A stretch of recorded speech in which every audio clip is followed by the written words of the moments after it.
문재인 대통령의 부인 김정숙 씨의 정말 이 의상, 네네. 옷감 논란이 계속되고 있는데요. 사실은 이 문제는 어떻게 보면은 청와대가 스스로 만들어낸 일이라고 저는 봅니다. 한국 납세자 연맹이 정보공개 청구를 요청을 했고 그에 대해서 거부를 하니까 또 재판까지 걸어서 재판에서 행정법원에서 1심에서 공개를 해라. 이렇게 했으면 그 공개를 하면 되는데 공개를 하지도 않고 항소까지 한 데다가 그 김정숙 씨의 옷 문제가 나오니까 그 많은 옷을 개인 돈으로 샀을 리는 없고 특활비로 한 것 아니냐. 어쨌을 때는 그 특활비의 부분에 대해서는 국가 기밀이다. 이렇게 얘기를 한 거 아닙니까? 그러더니 이제 나중에 이 문제가 자꾸 확산되니까 우리 특활비 쓴 적도 없고 완전 사비로 했다. 그럼 그 사비를 쓴 내역을 공개를 하면 아무 문제가 없을 거 아닙니까? 그런데 계속적으로 거짓말을 하는 게 드러나니까 이제는 청와대에서 무슨 말을 해도 믿을 수 없는 그런 상황이 돼버린 것 아닙니까? 콩으로 매주를 쓴다고 해도 믿을 수 없는 그런 상황이 돼버렸어요. 그런데다가 지금 또 드러난 게 김정숙 씨의 그 청와대에서 6급 의상 담당 보좌진이라고 행정요원이라고 써놨더라고요. 행정요원이지만 어쨌든 보좌진 아니니까. 보좌진을 두고 있었다는 거 아닙니까? 그렇죠. 거기다가 그 보좌진이 평소 김정숙 씨가 이 영부인이 되기 이전에 청와대에 오기 이전부터 오랜 그 디자인의 딸이라면서요. 그 교분을 가졌던. 그게 지금 문제가 되고 있는 거 아닙니까? 지금 이게 이제 근본적으로는 특별감찰관을 임명 안 했잖아요. 저는 그게 있다고 봅니다. 왜냐하면 거기서 이제 감찰관 임명해 놓으면 친인척 대통령 부인 이런 거 잘 열심히 보잖아요. 그래서 뭔가 하더라도 약간 제동이 걸릴 텐데 그게 비워놓고 그냥 특히 이제 김정숙 여사는 굉장히 이제 활달하고 자기 주장이 강하잖아요. 김정숙 여사가 하고 싶은 대로 돼버린 거예요, 사실은. 그러다 보니까 지금 이게 이제 상당히 문제가 심각해졌고 지금 이게 단골 디자이너 양해일이라는 이제 이 사람이 보니까 프랑스에도 자기 이제 옷가게가 있고 서울에도 옷가게가 있는데 이 가게가 맞춤 전문이에요. 그러니까 전부 옷을 맞추는 거예요. 그래서 옛날처럼 전에는 우리가 양복을 요즘은 사 입지만 양복 맞추러 많이 갔잖아요. 그럼 가봉이라고 그래가지고 그렇죠. 이제 어느 정도 해서 이렇게 바느질을 해서 맞추고 그걸 다시 또 벗고 가져가서 그게 맞게 재단해서 이제 꼬매고 이런 과정들이 있는 건데 이 양해일이라는 사람한테 옷을 늘 맞춰 입었다는 거예요, 지금 보니까. 그리고 이 양해일 씨의 딸 이네스 양. 그러니까 이네스 양인데 이름이 이제 이네스가 프랑스 이름이죠. 이 프랑스 시민이에요, 보니까. 근데 이 프랑스 시민을 이제 청와대 대통령이 당선돼가 들어가면서 바로 고용한 거예요, 이 사람을. 그래서 6급 행정 이제 보좌진으로 고용했는데 이게 상당히 문제가 되는 게 말이죠. 이 사람이 사실은 이제 우리 법에도 보면은 두 가지 분야에 외국인을 못 쓰게 돼 있습니다. 하나가 그 기밀 분야, 보안 분야, 안보 분야의 정보를 다룰 수 있는 자리는 임용이 제한되고 두 번째는 대통령이나 또는 그 대통령 부인도 마찬가지겠죠. 주요 인사를 수행하거나 보좌하거나 경호하는 자리에도 외국인은 고용하지 못하게 되어 있습니다. 이 사람을 이제 김정숙 여사가 이제 이게 보니까 그동안 다른 언론 보도는 보니까 추천한 사람이 믿을 만한 사람이 추천했다. 누가 추천했는지는 비밀이다. 이렇게 한 거예요, 청와대가. 그러니까요. 근데 오늘 중앙일보 기사를 보니까 추천자가 김정숙 여사인 거예요. 믿을 만한 사람이. 그러니까 자기가 추천해서 자기가 뽑아가지고 자기가 써버린 거예요. 그래서 외교부에서 이런 사람을 뽑아도 되냐 해가지고 회의까지 했다는 거예요. 아니 김정숙이 아니었으면은 그 사람이 거기에 뽑힐 수가 없잖아요. 대통령 부인이 쓰겠다니까 누가 거기다가 이의를 제기를 하겠어요. 할 수 없이 이제 법적으로 뭐 문제는 되지만 크게 뭐 이렇게 걸릴 만한 사안은 아닙니다. 그렇게 얘기를 했겠죠. 그래서 썼는데 이게 전에 비슷한 선례가 있습니다. 반기문 씨가 외교부 장관이 됐을 때 그 외교부에 출입하는 외신 기자 그러니까 이제 뭐 AP나 뭐 AFP나 네. 외신 기자인데 재미교포예요. 그러니까 한국 국적이 아닌 거예요. 미국 국적을 가지고 이제 그 외국 언론사에 이제 서울 주재원으로 와 있는데 이 친구가 이제 워낙 영어도 잘하고 영어 라이팅이 좋아요. 네. 그래서 반기문 씨가 자기 이제 그 연설문 쓰는 비서로 데려가려고 이제 외교관으로 채용을 하려고 그랬단 말이에요. 근데 그때 외교부에서 굉장히 반대를 한 거예요. 외교관은 될 수 없다. 그래서 미국 국적을 포기하고 외교부에 들어왔습니다. 근데 아, 그랬군요. 네네. 근데 여기는 이제 청와대에 들어왔는데 이네스 양 여기는 지금도 프랑스 국적자죠. 그렇죠, 그렇죠. 그러니까. 근데 국적을 그대로 유지해주고 이 사람을 썼고 제가 자세히 들다 보니까 또 하나 문제가 있더라고요. 제2 부속실에서 사실은 그 영부인의 김정수 여사의 옷 맞추고 뭐 가봉하고 뭐 구두부터 코디를 다 하고 이런 거 아니에요. 네. 근데 이 사람은 그 총무비서관실 직원으로 돼 있어요. 그리고 제 부속실이 예산도 작고, 그다음 거기에 아마 제가 바로 붙이는 건 무리가 됐던 것 같아요. 그래서 총무비서관실에다 편법으로 탈법으로 고용해놓고 이 사람을 쓴 거예요. 그러면서 이 사람이 김정수 여사뿐만이 아니고 문재인 대통령 옷 코디까지 다 한 거예요. 그러면 이 두 사람의 옷 코디를 다 했을 경우에 총체적인 어떤 옷 비용 이런 게요. 대통령 옷도 전부 사비로 썼다는 거 아니에요. 그러면 제 생각에 수십억이 될지도 몰라요. 그렇겠죠. 그러니까 이게 이제 국가공무원법에도 어긋나고 이런 일이 이제 일어났는 데다가 여기다 이제 청와대 변명은 뭐냐면 이 사람이 디자이너이기 때문에 급여를 많이 받을 수 있는데 청와대 행정 6급으로 들어와가지고 돈을 못 받고 있다. 오히려 봉사다 이렇게 주장하거든요. 근데 이게 논리에 모순이 있는 게 6급이면 6급 봉급을 받았을 거 아닙니까? 6급 봉급 받는 것도 있는데다가 대통령 부인의 옷을 자기들 맞춤 옷을 입히잖아요. 그러니까. 그게 엄청난 광고가 되는 거예요. 아, 그래서 대통령 부인이 마크롱 부인하고 같이 다니죠. 멜라니아 미국의 그 모델 출신의 그 뭐 멜라니아 만나죠. 트럼프 만나죠. 이럴 때마다 대통령뿐만 아니라 대통령 부인이 우리 옷을 입었다 했어. 이걸 막 마케팅하고 이런 가치가 엄청나기 때문에 스카프도 마찬가지 아닙니까? 거기서 디자인은 스카프 탁 차고 돌아다녔잖아요. 그렇죠. 그리고 그거를 밖에서 팔 거 아니에요. 그럼요. 대통령하고 찍은 사진, 멜라니아하고 뭐 김정지에서 찍은 사진 올려놓고 이 옷이다 팔고. 근데 이 옷들이 다 400만 원, 제일 싼 게 400이고 뭐 500, 600, 한 500 정도 되는 것 같아요. 옷이요. 500에서 700 뭐 500에서 대충 700. 그러는 모양이야 한 벌에. 네. 근데 500에서 700인데 이 옷을 80만 원 주고 빌려 입었다는 식으로 이제 얘기를 한단 말이에요. 한 번 입는데 그러면은 이 옷이라는 게 요새 한 번 입으면 가공해서 맞췄다가 그 옷을 다시 리폼해서 팔기가 어렵기 때문에 실제로는 이제 80만 원이면 터무니없이 낮은 가격이 되는 거거든요. 그렇더라도 김정수 여사만 200벌이니까 80만 원 해도 200벌이면 이게 1억 6천이에요. 사실은. 옷 빌려 입는데 1억 6천을 쓴 거고 만약 500만 원짜리 옷을 사 입었다 하면 이게 10억이에요, 옷값이. 그러네. 500만 원짜리 야 200벌이면 10억이네요. 10억이에요, 10억. 그러니까 구두 다 따로 했죠.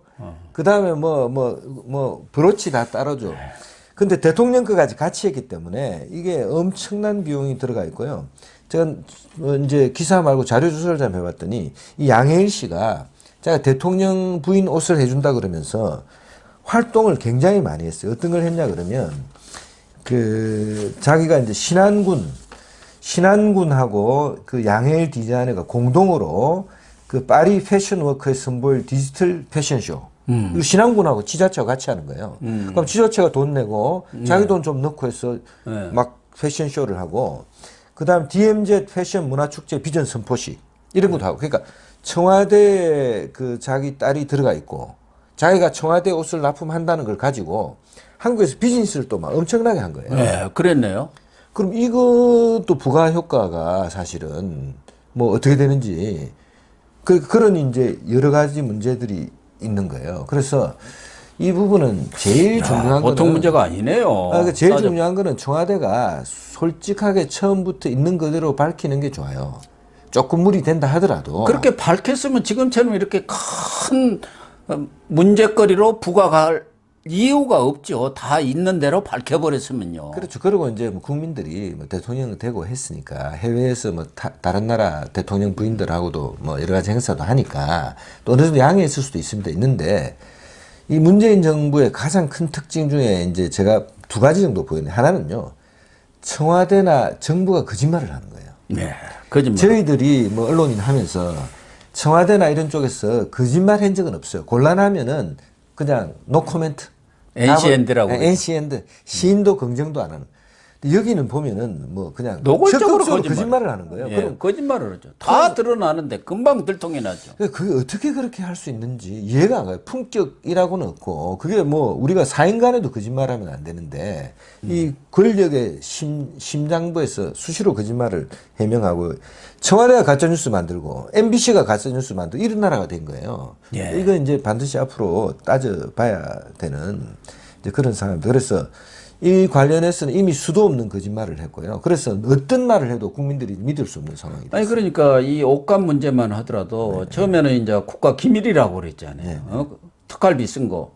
그러다가 이게 특활비를 썼다는 게 자꾸 문제가 되니까 사비를 썼다고 그랬어요.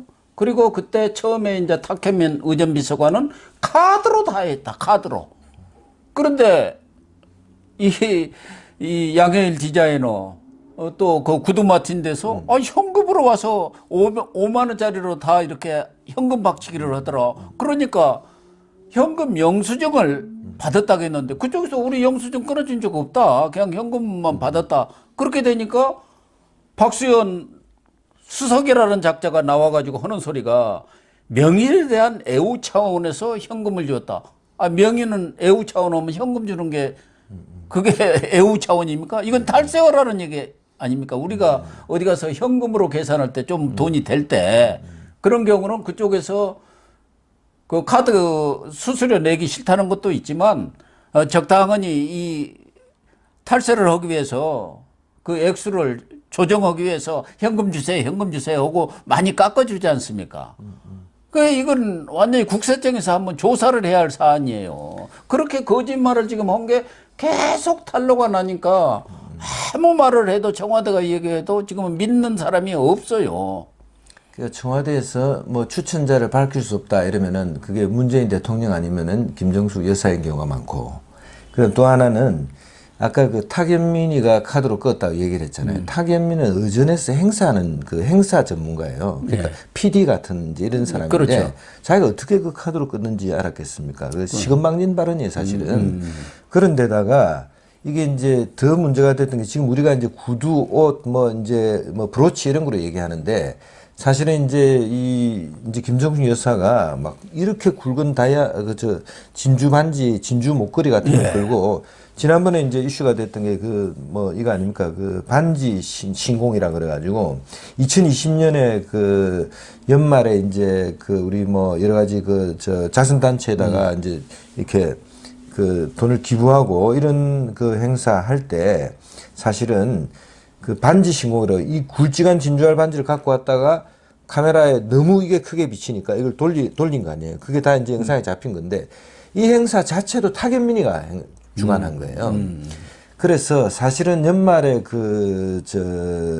어떤 불우이웃 돕기 행사 같은 데는 사실은 대통령 부부가 겸허하게 차려입고 와서 그 봉투에 들어간 돈도 사실은 자기들 월급에서 내야 되는 거예요. 원칙적으로. 그렇죠. 그래서 거기 여러 군데니까 그 봉투에 담아서 내야 되는데 그때 뭐 거의 그냥 패션 모델 같이 옷을 입고 와가지고 팔찌도 2개나 하고 왔는데요. 하나는 뭐 다이아몬드 같아요. 그런 아마 팔찌들은 수천만 원이라고 알려져 있어요. 그렇겠죠. 그래서 그런 이제 그 기이한 일들이 청와대에서 벌어졌는데 당연히 이제 국민들은 궁금해할 수 있는 거예요. 그러면 솔직하게 있는 그대로 밝히고 좀 지나친 게 있으면 지나쳤다고 양해를 구하고 정권 마지막인데 그러고 나가면 또 국민이 양해해 줄 텐데 지금 이렇게 이제 거짓말 프레이드를 계속하고 있는 거죠. 그동안 서민 코스프레를 많이 했지 않습니까? 뭐 청와대에서 옷을 입고 어찌고 저찌고 추선하는 그런 거 뭐 이렇게 보여주기도 했는데 지금 여기서 문제가 되는 것은 아까 이 양해일 씨의 옷을 보통 500 내지 700, 500 안팎이라고 하더라도 80만 원에 빌렸다는 거 아닙니까? 근데 대충 이렇게 빌려서 입을 경우에는 한 300만 원 정도를 준다고 하더라고요. 빌리는 경우에. 그렇죠. 그럼 80만 원에 빌렸다는 것은 그만큼 일종의 그게 뇌물이 되는 겁니다. 뇌물. 대신 양해일 씨는 그렇게 뇌물을 주고 자기는 자기대로 비즈니스를 한 거예요. 이거야말로 뇌물이죠. 이게 한 벌이면 모르지만 수십 벌일 경우 돈이 얼마 가치가 있습니까? 자기들은 좀 깎아서 했다고 할 수 있지만 깎은 게 아니죠. 정상적으로 한 300 내지 250을 줘야 할 것을 80에 했다는 것은 그만큼 뇌물을 받은 거나 똑같은 거 아닙니까? 그런 측면이 하나가 있고, 자기들은 지금 이 이네스 양에 대해서도 그 디자이너 업무인데 국가 기밀하고는 아무 관계없다고 하지만 지금 이 이네스 양은 총무과 소속이라고 그랬죠. 네, 네. 그런데 뭐 대통령의 순방 때 늘 따라다녔고, 그러니까 대통령 부부의 동선 그 자체가 국가 기밀 아닙니까? 더군다나 사저에 있으면은 옷만 디자인 해가지고 거기에 뭐 역할을 코디 역할을 하는 게 아니지 않습니까? 거기에 일어나는 일 이런 것까지 다 알 수가 있기 때문에 진짜 국가 기밀 중에 기밀을 알 수가 있는 위치에 있는 것 아니겠습니까? 그러니까 이런 것에 있어서도 설명 자체가 전혀 납득할 수가 없어요. 여기 보면은 김혜경 씨의 배소연, 거기는 이제 여기는 또 간땡이가 커갖고 지방 5급 아닙니까? 이 사람도 거기에 그냥 몸종이나 비슷하게 완전히 여기도 경기도 총무과에 저걸 두고 한 번도 출근한 적이 없고 책상도 없다는 거 아닙니까? 똑같은 패턴. 여기 똑같은 패턴이에요. 그러니까 이 배소연이나 이네스 양이나 하는 일이라든가 모든 부분이 똑같은 거예요. 이런 일들을 지금 해놓고도 국민들한테 거기 뭐 지나치게 이렇게 모욕을 주느니 어쩌니 해가면서 지금 반발을 청와대에서는 하고 있지 않습니까? 최순실 씨가 한 일이 청와대 들락거리면서 그 박근혜 전 대통령이 70만 원을 준 것 같아요. 옷 하나 맞춰 입는데. 예. 그러면 이제 동네 그 양장점 같은 데서 일하던 사람을 어디 한 군데 모아놓고 그냥 옷을 거기서 바로 그냥 그 만드는 거예요. 그 70만 원 단가로 해서 옷을 만들고 박 대통령이 70만 원씩 늘 현금 지급을 했더라고요. 근데 그렇게 했는데도 우리가 국정농단이라고 그래가지고 사실은 이제 탄핵까지 가지 않았습니까? 지금 저 깜빵에 있지 않습니까? 그러니까 이제 최순실 같은 경우도 어떻게 보면은 이런 안에 들어가서 이런 몸종 같은 심부름한 사람이라고 할 수 있어요. 그러면 최순실을 밖에 두지 않고 이분의 아버지가 이제 좀 약간 그런 그 안 좋은 어떤 그런 게 있기 때문에 아마 숨겨놓은 것 같은데 실제로 최순실 씨를 여기 비서관으로 쓰는 거랑 같은 거예요 지금 사실. 똑같은 거죠. 같은 일이 일어난 거죠. 예. 그렇기 때문에 문재인은 말할 것도 없고 거기는 이제 퇴임 후에 이거 저거 걸린 게 뭐 한두 개가 아니지 않습니까? 이제는 김정숙도 이걸 지금 아까도 얘기했지만 200 내지 250 내지 300만 원짜리를 80만 원에 그걸 100벌만 빌렸다고 하면 돈이 얼마 차이가 생깁니까? 그런 문제도 있고 여러 개가 지금 걸릴 거리가 한두 개가 아니에요. 잘못하면 더군다나 이 박수현 소통수석의 설명대로 애우 차원에서 이게 현금을 줬다고 한다고 하면은 탈세를 조장하는 그런 역할을 한 거예요. 박수현 씨도 사실은 제가 볼 때는 좀 수준 미달의 그런 그 논평이나를 한 거예요. 말이 안 되는 얘기를 한 거예요. 그 박수현 씨는 저도 패널로 같이 많이 했고 그런데 사람은 청와대 가기 전까지는 멀쩡하던데 참 우리나라에는 청와대만 들어가면은 이 사람이 그냥 이상하게 되는 사람들이 너무 많은 것 같아요. 지금 이대로 가다가는 이 저 김정숙 여사가 이 사법 처리되는 영부인 최초의 영부인이 될지도 모른다 그렇게 걱정하는 사람들도 있습니다. 그러니까요. 그럴 가능성도 지금 뭐 배제할 수는 없는 상황이고 또 하나는 지금 정말 아리송한 게 한두 가지가 아닌데 저 양산 사저 17억의 이익을 남고 팔았는데 그 산 사람에 대해서도 지금 오리무중이지 않습니까? 산 사람에 대해서도. 전혀 뭐 지금 어떻게 그리고 실제 시세보다 비싸게 사줬을 수도 있고 뭐 그런 것도 알 수 없고. 아니 지금 그 시세가 한 16억 뭐 20억인데 27억인가에 샀던 거 아닙니까? 산 걸로 되어 있는 거 보면은 그만큼의 자치도 안 하고 또 뇌물이 되는 거예요. 어쨌든 뭐 대통령에 살았다는 그 프리미엄이 있다 하더라도 정확히 따져보면 그것도 누가 샀는지 왜 그걸 못 밝히냐 이 말이에요. 또 하나는 김정숙 씨가 또 그 서로 신축하는 사저 거기에 11억 원을 빌렸다는 거 아닙니까? 그리고 그건 이해관계인이 없는 사람이고 거기에 대해서 정확한 이자를 지급을 했고 또 다 빚을 갚았다는데 이자를 지급하는 게 중요한 게 아니고 이자도 예를 들면 3, 4%씩이면 3, 4%를 주었느냐. 그냥 형식적으로 1% 준다든가 조금씩 보냈는지 아니면 안 줘버렸는지 안 줘버렸는지 그것도 밝혀야 하거든요. 그것도 그렇지 않을 경우 그게 뇌물이 되는 겁니다. 그러니까 이 정부 해명이 자료나 팩트를 보여주는 게 아니고 예, 말로 다 떼우는 거예요. 예. 그리고 거기에 대해서 이유를 제기하면은 무례하다느니 뭐 무슨 도거를 넘었다느니 지금은 이런 식으로 이제 정권 말이니까 이제 무례했다 그러지만은 전에는 어떻게 했냐면요. 고소 고발을 바로 해버렸어요. 바로 했죠. 여러 사람이 네, 당했죠. 저도 페네마이크 이제 사장 할 때 그 강원도 고성에 산불 났을 때 우리 이제 문재인 대통령 대응이 늦었다 이런 방송을 했단 말이에요. 그때 바로 그냥 청와대에서 그냥 고소해가지고 압수수색이 왔어요. 이 온 얘기도 다 그냥 무혐의로 다 끝났지만 그게 엄청난 위협이잖아요, 사실. 언론사에 와가지고 막 경찰관들이 들이닥쳐가지고 PC 막 들고 가고. 근데 나중에 뭐 다 가서는 그냥 뭐 이게 뭐 공인에 대한 비판은 당연히 할 수 있다 이래가지고 무혐의로 다 끝났습니다. 중앙일보 논설위원이 쓴 칼럼도 네, 마찬가지 아닙니까? 마찬가지. 그 부분에 대해서도 바로 이 고소를 해갖고 재판을 걸었는데 결국은 졌잖아요.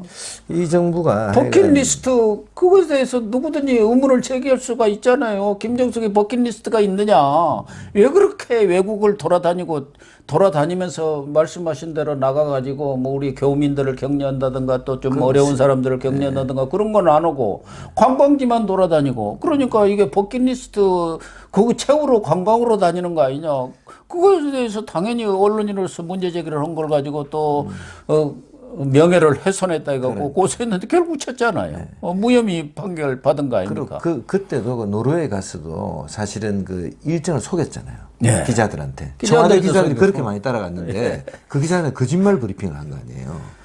기자들이 들고 일어나야 됩니다, 사실. 청와대 출입 기자단이 이렇게 거짓말 할 수 있냐 이래야 되는데 요즘 기자들이 또 옛날같이 않아가지고 가만히 있더라고요, 보니까. 아니 근데 또 하도 쥐잡듯이 잡아버리니까 뭐 기자도 사람인데 또 청와대 출입하면은 그렇죠, 또 좋은데 폼도 나고 거기에 또 문제 제기했다 잘려버리면은 이렇게 압력 넣어갖고 그 사람 왜 그렇게 말이 많어? 하면은 회사에서 야 출입처 바꿔버리지 않습니까? 그거 뻔한 거니까 가만히 입 다물고 있는 거죠. 어떻게 보면 공범이죠, 공범. 비겁한 거지만 한편으로는 또 인지상정인 것 아닙니까? 그러니까 우리 이 국장이나 나 같은 사람만 입 바른 소리 하다가 맨날 잘리고 뭐 그런 거죠. 그러나 그렇게 한다 해서 그렇게 크게 뭐 잘 되는 것도 없더라고요. 근데 어쨌든 지금 여러 사안들이 임기 이제 뭐 한 달여 조금 남은 것 같은데 이렇게 터져 나오고 있는 상황 아니겠습니까? 그동안에는 하도 공직사회도 그냥 꽉 잡아놓으니까 입을 다물고 있다가 뭐 박범계 수사지검 발동을 하니까 검사들이 뭔 소리 하고 그냥 들이에 받아버린 거 아닙니까? 아직도 세상 바뀐지를 지금 깨닫지 못하는 거예요. 문재인 대통령도 저는 너무 안타까워요. 왜냐하면 공무원들이 그렇게 반발할 정도로 된 거 아니에요. 이번에 그 수력원자력 사장도 지금 사실은 한수원 사장 연임시키려 했다가 사실은 안 된 거 아니에요. 아니 선관위에 상임위원 그 연임시키려다가 2,700명의 선관위원 직원들이 들고 일어나고 뒤집어 버린 거 아닙니까? 그래서 저는 문재인 대통령 굉장히 어리석다고 봐요. 지금 억지로 40몇 %의 지지율이 유지되고 있지. 정권이 바뀌면 말이죠. 권력의 균형추가 급격하게 바뀌고 어쩌면은 문재인 대통령, 김정숙 이 내외는 상당히 좀 어려운 국면에 처할 수가 있어요. 저라면 제가 청와대 참모라면 적극적으로 협조해가지고 왜냐면 국민이 이미 선택을 했잖아요. 당신들은 5년 동안 충분히 했다 하고 딴 데 맡긴 거 아니에요? 다른 데는 10년씩 하던 것을 5년 더 잘라버렸을 때는 국민들이 당신들은 실패했다 그런 건데 아니 청사를 옮기겠다 하면 거기에 따른 비용을 빨리 예비비를 처리해 줘야 하는데 그걸 자기들은 수백조를 쓴 사람들이 500억도 안 되는 돈을 가지고 일일이 따지겠다 해갖고 치부책 내놓고 지금 이렇게 따지고 있는 거 아닙니까? 이런 정권이 어디가 있습니까? 그래서 오히려 나중에 정말 땅을 치고 후회할지도 몰라요. 저는 그럴 그렇게 겁니다. 생각합니다. 예. 어쨌든 임기가 끝난 뒤에 두 분이 발 뻗고 자기는 좀 어렵지 않나 그런 생각이 듭니다.